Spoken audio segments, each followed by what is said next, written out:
La tribu indienne Kayapo vit dans l'état brésilien du Pará le long des rives de l'Amazonie. Elle compte 2000 personnes. Chaque année, du 1er au 10 mai, des médecins bénévoles se rendent là-bas. Près de la colonie, ils mettent en place un hôpital mobile, fournissant à la tribu des vêtements et des médicaments. Ceux qui refusent de porter des sous-vêtements portent des jupes de feuilles de bananier. Pourquoi avons-nous besoin de sous-vêtements?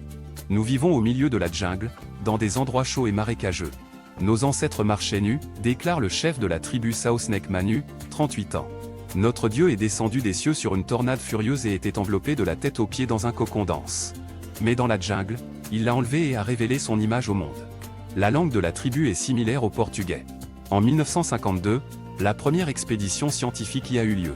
Les Kayapos sont les descendants d'esclaves de l'époque de la soi-disant fièvre de l'EVA au XIXe siècle, explique l'ethnologue Hélène Elizabetsky, 69 ans. Certains esclaves ne supportaient pas les conditions de travail inhumaines, s'enfuyaient dans la jungle.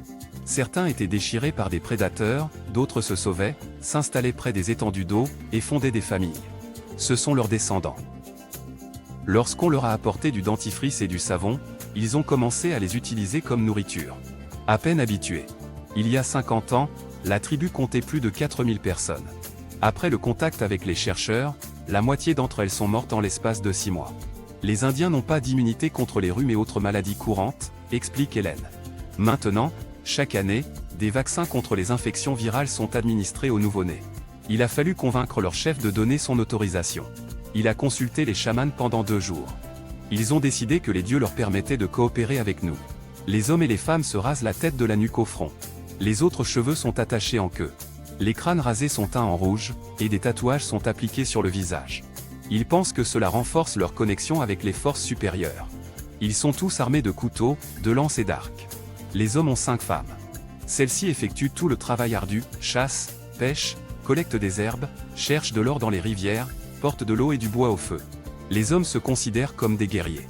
Mais comme il n'y a personne avec qui se battre, ils se réunissent chaque jour dans la maison des chamans pour des réunions, et ils exécutent des danses rituelles. Les enfants reçoivent des noms doubles. L'un étant l'honneur des animaux environnants. Après la mort, l'âme de la personne se réincarne dans les animaux, explique le chef. Ils cultivent du manioc, une plante similaire à la pomme de terre. Pour un dîner de fête, ils percent l'artère carotide d'une vache avec une flèche courte et boivent le sang chaud. L'année dernière, la tribu a révélé aux chercheurs son remède contre la stérilité. Il est préparé à partir de 30 herbes.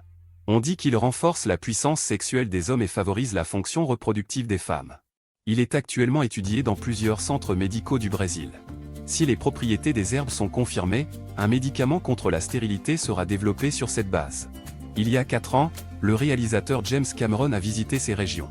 Il a incarné ses impressions lors du tournage du film Avatar.